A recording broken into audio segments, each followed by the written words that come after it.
আমরা পার্বত্য চট্টগ্রামের সাধারণ নাগরিক সমাজের পক্ষ থেকে ৩ পার্বত্য জেলা খাগড়াছড়ি, বান্দরবান, রাঙ্গামাটি মিলে বিশিষ্ট নাগরিক সমাজের পক্ষ থেকে আমরা পার্বত্য চুক্তি যথাযথ পূর্ণাঙ্গ রোডম্যাপ সহ বাস্তবায়ন এবং পার্বত্য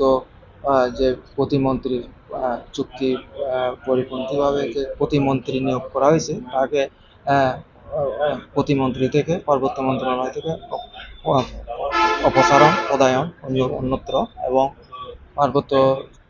চট্টগ্রাম বিষয়ক মন্ত্রণালয়ে এর প্রতিমন্ত্রী উপমন্ত্রী যে পদ ওটা যাতে সৃষ্টি না মানে পদে কাউকে যাতে আর ওখানে পদায়ন না করা হয় এই বিষয়ে আমরা ৩টা দাবি নিয়ে আজকে স্মারকলিপি প্রদান করছি পার্বত্য চট্টগ্রামের সাধারণ নাগরিক সমাজের পক্ষ থেকে প্রধানমন্ত্রী বরাবর জেলা প্রশাসক রাঙামাটি ডিসির মাধ্যমে আমরা আজকে এই স্মারকলিপি প্রদান করছি। এটা হলো আমাদের চুক্তির স্পষ্টভাবে উল্লেখ আছে যে পার্বত্য মন্ত্রণালয়ে একজন পূর্ণমন্ত্রী থাকবেন পাহাড়ি এবং এখানকার ৩ পার্বত্য জেলায় স্থায়ী আদিবাসী